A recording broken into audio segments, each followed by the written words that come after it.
ऐसा इंसिडेंट हुआ जिसने याद दिला दी वजीरेक्स के क्रिप्टो हैक के बारे में। वजीरेक्स के यूजर्स अभी भी उस हैक से उबर नहीं पाए हैं, अभी भी वो हैक का जो है सॉल्यूशन पूरी तरह से नहीं निकल पाया है। लेकिन मार्केट में एक बड़ी एक्सचेंज हैक हो जाती है, एक बड़ी एक्सचेंज से अच्छी खासी क्रिप्टो हैक कर ली जाती है, और ये क्रिप्टो हैक होती है ऑलमोस्ट 1.3 या 1.4 बिलियन डॉलर्स, और सारी क्रिप्टो हैक की जाती है बायबिट के ऊपर से। आपको पता है क्रिप्टो में जो मोस्टली हैक होते हैं, चाहे किसी प्रोजेक्ट के ऊपर हैक होना, चाहे किसी एक्सचेंज के ऊपर हैक होना, इसके पीछे नॉर्थ कोरियन हैकर्स का ही हाथ होता है। और इस बार भी वही हुआ। नॉर्थ कोरियन का जो लजार्स ग्रुप है, उन्होंने ही बायबिट के ऊपर अटैक किया, और 1.4 बिलियन डॉलर्स, समझ रहे हो, 12 से 13 हज़ार करोड़। वजीरेक्स की अगर बात करूं, 2000 करोड़ का क्रिप्टो हैक हुआ था। वजीरेक्स अगर हम देखें तो बायबिट के मुकाबले छोटी एक्सचेंज है, लेकिन इंडियन यूजर्स काफ़ी ज़्यादा इम्पैक्ट हुए उस हैक से, क्योंकि अगर कोई एक्सचेंज छोटी है और उसके ऊपर इस तरह का हैक देखने को मिले तो वो कहीं ना कहीं कमर तोड़ने वाला हैक होता है, और कुछ ऐसा ही हुआ बायबिट के साथ। हालांकि बायबिट की सर्विसेज इंडिया में सस्पेंड है, हालांकि इंडियन यूजर्स पे कोई इम्पैक्ट नहीं है, बायबिट के ऊपर भी कोई इम्पैक्ट नहीं है। अभी फिलहाल खुद बायबिट के सीईओ सिचुएशन को संभाल रहे हैं कि सिचुएशन अंडर कंट्रोल है, ठीक है, कोई विड्रॉल यहाँ पे होल्ड नहीं किए गए हैं। लेकिन इस बार बार ये जो हैक वाला सिलसिला है, देखो, this is the big problem. ये एक बहुत बड़ी प्रॉब्लम है क्रिप्टो करेंसी वर्ल्ड के लिए, क्रिप्टो करेंसी सेक्टर के लिए, क्योंकि क्रिप्टो हैक होना ये कोई आज से नहीं हो रहा है, ये कोई कल नहीं हुआ, ये शुरू से हो रहा है। क्रिप्टो हैक अगर आप पूरा डेटा देखोगे, बिलियंस ऑफ डॉलर की क्रिप्टो करेंसीज ऑलरेडी हैक हो चुकी हैं।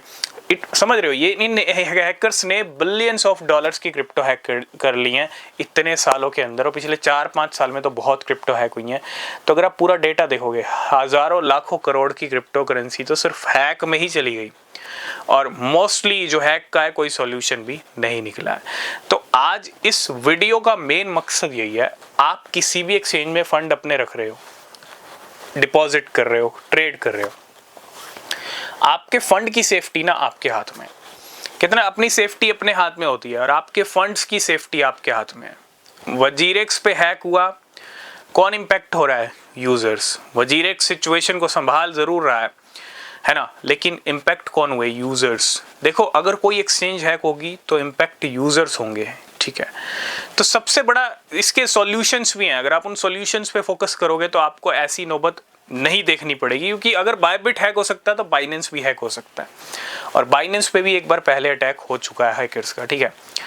लेकिन कहीं ना कहीं एक्सचेंजेस की सिक्योरिटी इतनी मतलब कहीं ना कहीं कम है, जिसकी वजह से हैकर्स ये अटैक कर पा रहे हैं, ठीक है। तो मुझे लगता है एक्सचेंजेस को इसके ऊपर काम करना चाहिए, क्रिप्टो वर्ल्ड को काम करना चाहिए, सिक्योरिटी को टाइट करना चाहिए कि कोई हैकर हैक ही ना कर पाए, ठीक है।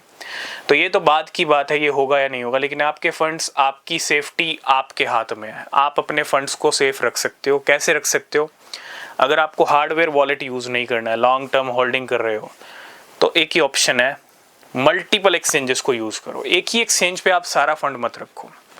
अगर आपका फंड बड़ा है, एक ही एक्सचेंज पे मत रखना, और वही एक्सचेंज हैक होगी तो सब चला जाएगा, ठीक है। एक तो ऑप्शन ये है कि मल्टीपल एक्सचेंजेस को यूज़ किया जाए, और अगर आप ट्रेडिंग के लिए चाहते हो, थोड़ा बहुत अमाउंट ट्रेडिंग के लिए, स्पॉट ट्रेडिंग, फ्यूचर ट्रेडिंग के लिए, वो एक्सचेंज पे रख सकते हो, बाकी शिफ्ट कर सकते हो हार्डवेयर वॉलेट में। वहाँ की जो सेफ्टी है वो आपके हाथ में है। एक्सचेंजेस हैक हो या ना हो, आपके क्रिप्टो आपके हार्डवेयर वॉलेट में रहेंगे, पूरी तरह से आपके पास सेफ, ठीक है। तो यही ऑप्शंस हैं जो बार बार हम डिस्कस करते हैं। बायबिट हैक से थोड़ा सा मार्केट पे इम्पैक्ट पड़ा, बाकी न्यूज़ अपडेट आपको मिलते रहेंगे, ठीक है। बाकी कोई ज़्यादा इम्पैक्ट नहीं है मार्केट के ऊपर, लेकिन आपके लिए एक अलार्म वाला जो सिग्नल है ना, वो ज़रूर है, एक अलार्म है इन्वेस्टर्स के लिए, ठीक है। तो तब तक के लिए बाय बाय।